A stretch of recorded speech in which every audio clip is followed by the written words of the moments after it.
देश में एक और जहां कोरोना मामलों में इजाफा हो रहा है, वहीं दूसरी ओर कोरोना से जुड़े एक पॉजिटिव न्यूज सामने आई है।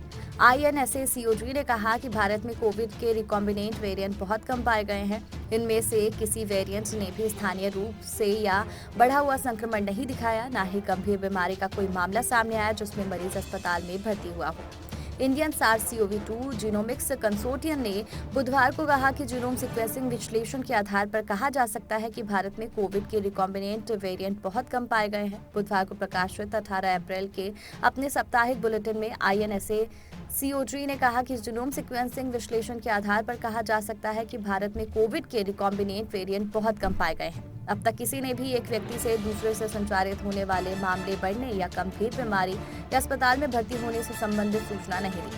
INSA-CoG ने कहा कि संदिग्ध रिकॉम्बिनेंट वेरिएंट से संक्रमण की घटनाओं की बारीकी से निगरानी की जा रही है। नए कोविड-19 मामलों की संख्या में लगातार दूसरे सप्ताह कमी आई, जिसमें सप्ताह के दौरान 16% की गिरावट आई है। वहीं वैश्विक कोविड मामलों में भी पिछले सप्ताह की तुलना में नई मौतों की संख्या में कमी देखी गई।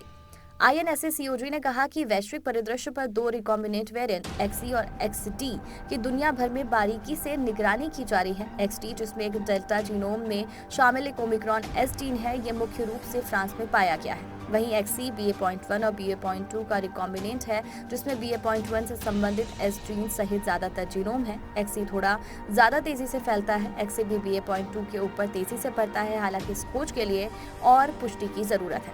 आपको बता दें कि INSA-CoG भारत में एंट्री वाली जगहों जैसे एयरपोर्ट्स पर अंतर्राष्ट्रीय यात्रियों के सैंपल्स की सीक्वेंसिंग के माध्यम से देश भर में SARS-CoV-2 की जीनोमिक निगरानी करता है। INSA-CoG द्वारा 8 अप्रैल तक कुल 2,05,807 सैंपल की सीक्वेंसिंग की गई। वहीं अब तक कुल 2,04,697 सैंपल की सीक्वेंसिंग का विश्लेषण किया गया है। कोरोना और वैक्सीनेशन से जुड़ी जानकारी से अपडेट रहने के लिए हमारे चैनल को सब्सक्राइब कर लीजिए।